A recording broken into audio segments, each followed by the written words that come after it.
বিসমিল্লাহির রহমানির রহিম। ভিউয়ার্স, আসসালামু আলাইকুম ওয়া রাহমাতুল্লাহি ওয়া বারাকাতুহু।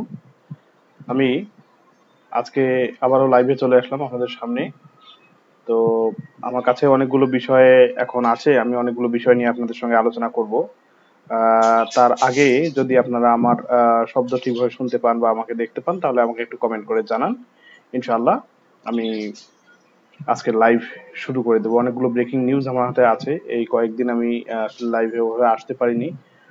দেশে প্রচন্ড তাপদাহ চলছে এবং আপনারা যারা যেখানেই কাজ করেন না কেন, যেভাবেই যারা যেখানে কাজ করেন, আমি সবাইকে বলতে চাই যে আমাদের হিট স্ট্রোক থেকে বাঁচতে হলে অথবা এই গরম থেকে যদি আমরা বাঁচতে চাই তাহলে আমাদেরকে অবশ্যই অবশ্যই প্রচুর পরিমাণ পানি পান করতে হবে এবং তুলনামূলক সুবিধাজনক স্থানে, যেমন ছায়াযুক্ত স্থানে বা তুলনামূলক ঠান্ডা স্থানে থেকে আমাদের কাজগুলো সম্পন্ন করতে হবে। আপনারা মনে রাখবেন, নিজের সেফটি নিজের কাছে। নিজে যদি আমি আমার সেফটি রাখতে না পারি তাহলে সরকার বা অন্য কেউ কিন্তু আমাকে সেফটি দিতে পারবে না বা আমাকে ভালো রাখতে পারবে না। যা হোক, তো আমরা আজকে আলোচনায় চলে যাব।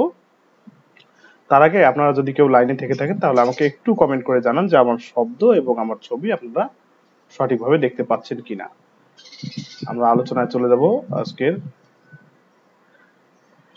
যে কোনো একজন আমাকে একটু জানান যে আমাকে আপনারা দেখতে এবং শুনতে পাচ্ছেন কিনা।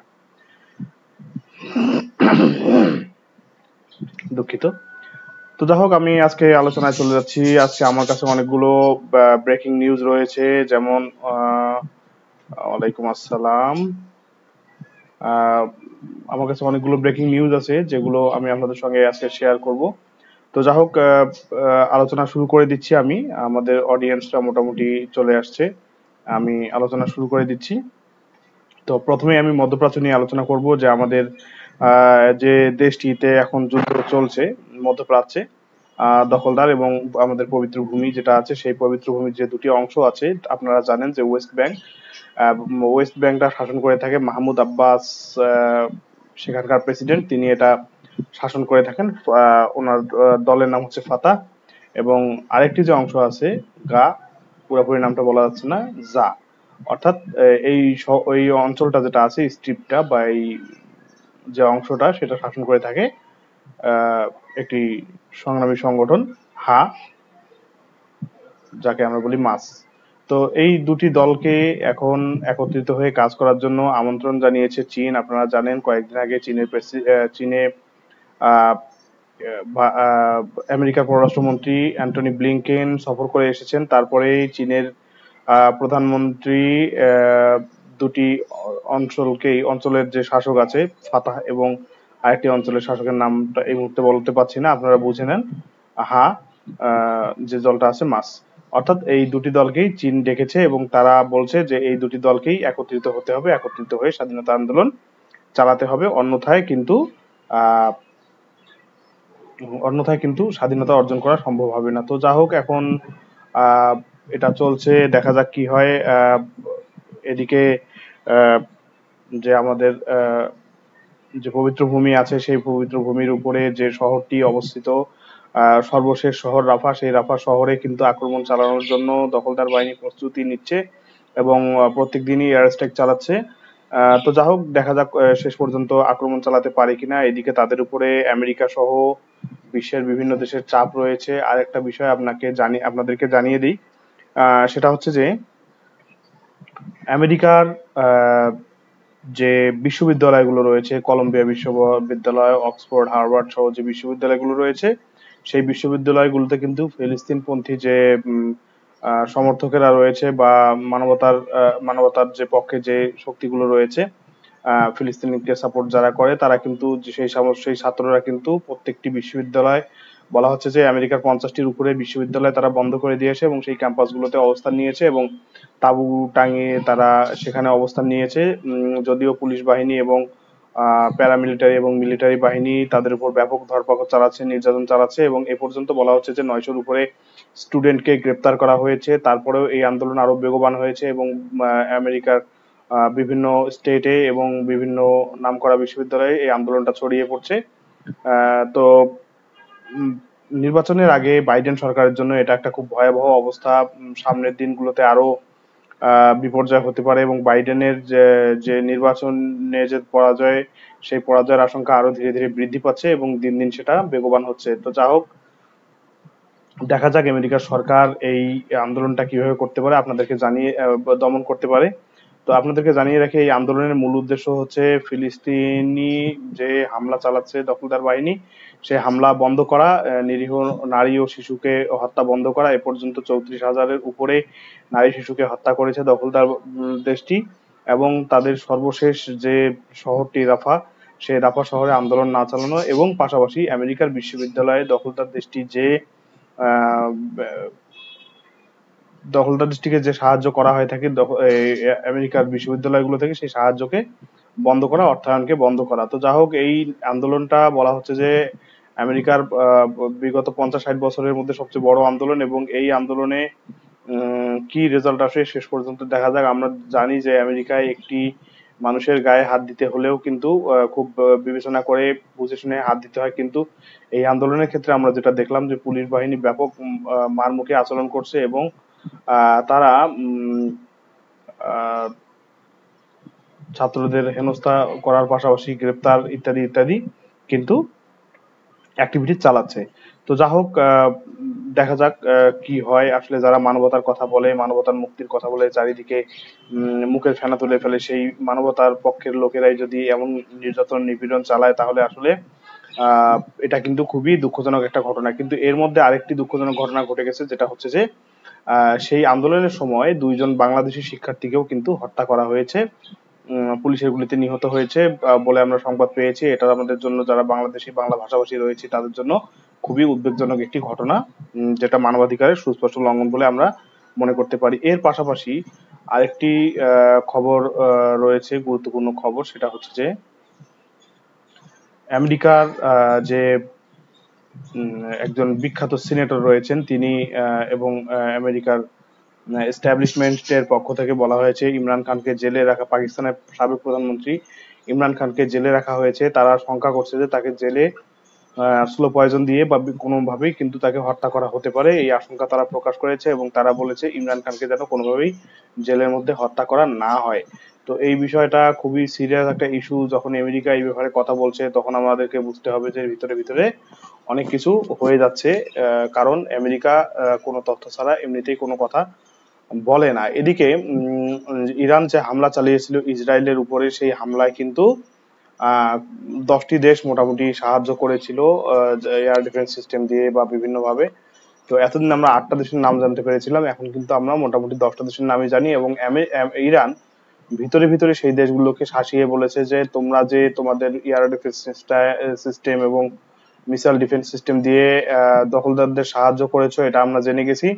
পরবর্তীতে যদি এমন কোনো সাহায্য তোমরা করে থাকো, তাহলে কিন্তু তোমাদের অস্তিত্ব হুমকির মুখে পড়বে, অর্থাৎ আমরা দখলদারকে আক্রমণ করার আগে কিন্তু তোমাদেরকে আক্রমণ করব, এমন একটা হুমকি কিন্তু সেখানে ইরান দিয়ে রেখেছে। তো যা হোক, ইরান দিন দিন শক্তিশালী হয়ে উঠছে এবং মধ্যপ্রাচ্যের একটা ফ্যাক্টর হিসেবে কাজ করছে। আমরা সবাই জানি যে ইরান এখন মোটামুটি একটা শক্তিশালী দেশ, যে দেশটা এখন আমেরিকা বা দখলদারদের আহ চোখে চোখ রেখে কথা বলতে পারে। দখলদারদের কথা যখন বলছি, তখন আরেকটা কথা আপনাদেরকে জানিয়ে দিই, সেটা হচ্ছে যে দখলদারদের যে প্রধানমন্ত্রী আছে নিয়াহু, যেটা নামটা পুরো বলা যাবে না, সমস্যা আছে।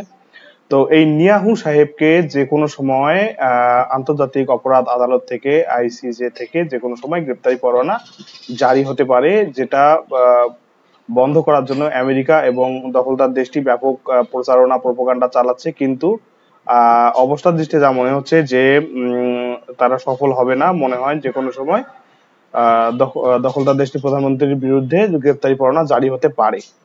তো এরই মধ্যে দখলদার দেশটি কিন্তু ঘোষণা দিয়ে রেখেছে, যদি তাদের প্রধানমন্ত্রীর বিরুদ্ধে আহ কোন রকম বিধিনিষেধ দেওয়া হয়, তাহলে কিন্তু তারা আন্দোলনে যাবে, এবং তারাও এই কোর্টকে বয়কট করবে, এবং আরো অনেক ধরনের অ্যাকশন তারা নিবে বলে কথাবার্তা বলছে। তো যা হোক, এখন আমরা দেখি শেষ পর্যন্ত কি হয়। আপনারা যারা আমার লাইভটি দেখছেন, তাদের কাছে আমার অনুরোধ যে তারা বেশি বেশি করে বন্ধুদের সঙ্গে এই লাইভটি শেয়ার করবেন, এবং তাদেরকেও দেখার সুযোগ করে দিবেন এবং আপনারা বেশি বেশি করে আমার লাইভটি শেয়ার করবেন এবং লাইক করে দিবেন। যা হোক, যে বিষয়টি নিয়ে আমি পরবর্তীতে আলোচনা করব, এর পরের বিষয়টি হচ্ছে লেবানন নিয়ে কথা বলবো। লেবাননের যে আন্দোলন যারা করছে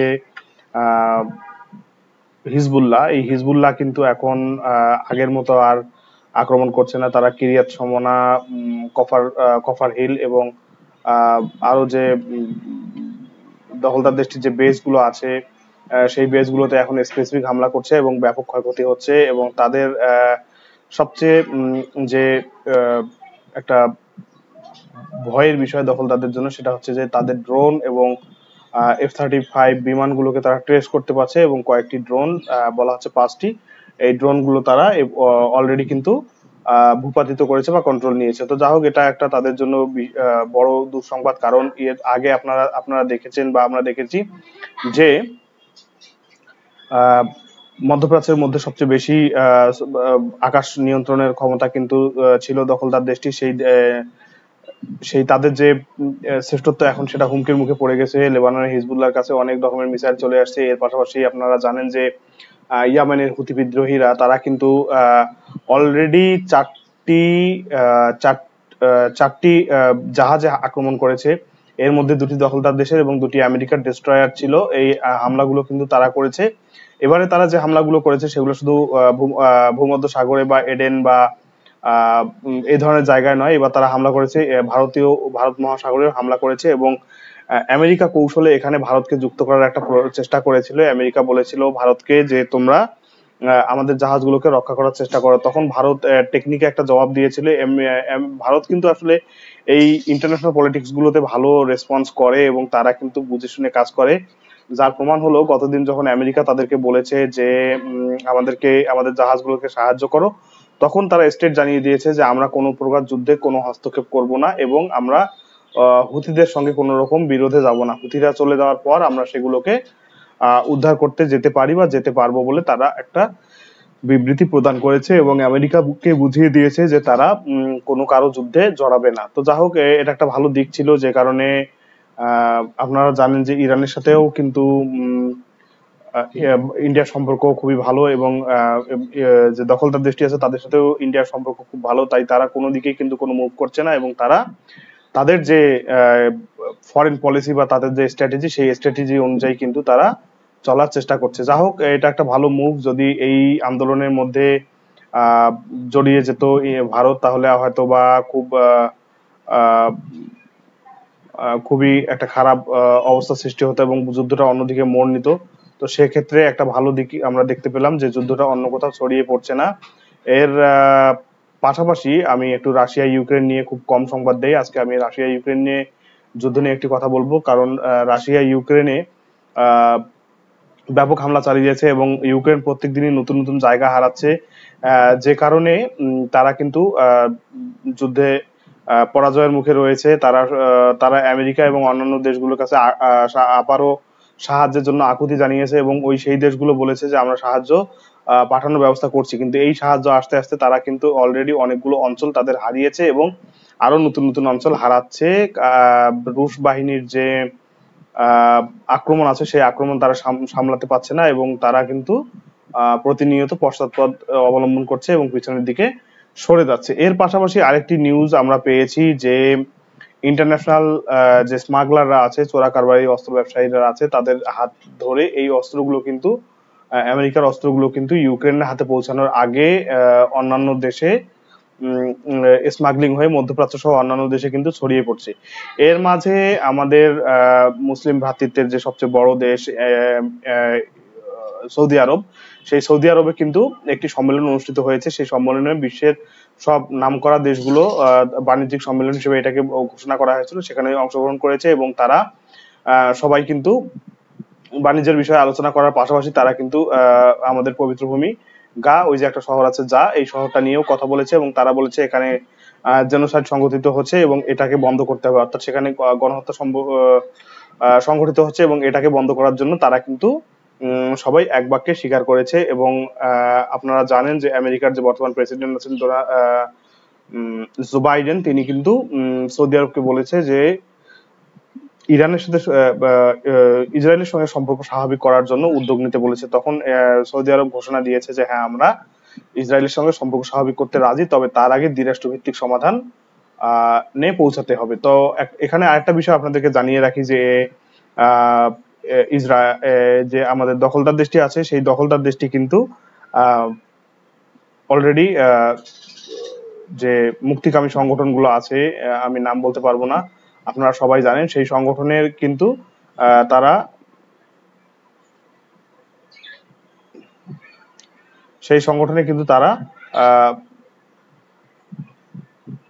সেই সংগঠনগুলোকে কিন্তু তারা একটা যুদ্ধবিরতি প্রস্তাব পাঠিয়েছে। অর্থাৎ আমাদের যে মুক্তিকামী সংগঠনগুলো আছে তারা বলেছিল যে শর্ত দিয়েছিল সেই শর্তগুলোতে মোটামুটি দখলদাররা রাজি হয়ে গেছে। এর মধ্যে প্রধান যে শর্তটি ছিল যে উত্তর অর্থাৎ উত্তর গাজা থেকে যে লোকেরা বাস্তুচ্যুত হয়েছে তাদেরকে আবার পুনরায় ফিরিয়ে নিয়ে যাওয়া, সে ব্যাপারে তারা একমত হয়েছে এবং যুদ্ধ স্থায়ীভাবে বন্ধ করার যে কথা হচ্ছিল সেই যুদ্ধ স্থায়ীভাবে বন্ধ করার ব্যাপারেও তারা রাজি হয়েছে। তো মোটামুটি আলহামদুলিল্লাহ আমাদের বীরদের জয় হবে বলেই আমরা ধারণা পাচ্ছি এবং দেখতে পাচ্ছি যে আমাদের বীররা জয়ী হবে, এমন একটা অবস্থা কিন্তু তৈরি হয়েছে। তো দেখা যাক আগামী দিনগুলোতে কি হয়। এবং দখলদার দেশটির যে প্রধানমন্ত্রী রয়েছে তিনি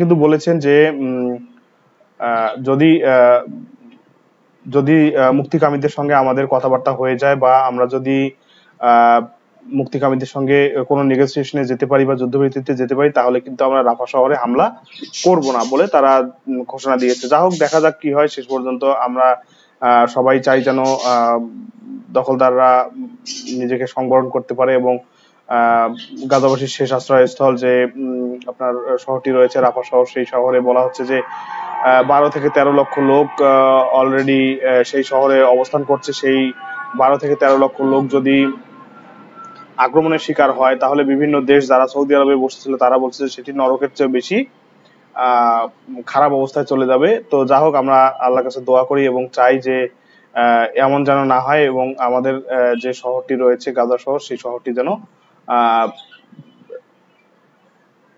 আক্রমণের শিকার না হয় এবং বাসিন্দারা যেন সেখান থেকে সরতে না পারে। এদিকে যে একটি রিপোর্ট আমরা অলরেডি হাতে পেয়েছি, সেটি হচ্ছে মিশরের রিপোর্ট যে অক্টোবর মাসে যখন ফিলিস্তিনের মুক্তিকামী সংগঠনগুলো ইসরায়েলে হামলা চালায়, অর্থাৎ দখলদার দেশটিতে হামলা চালায়, তারপর থেকে শুরু করে এখন পর্যন্ত, অর্থাৎ হুথিরা যখন সমুদ্র পথটি বন্ধ করে দেয়,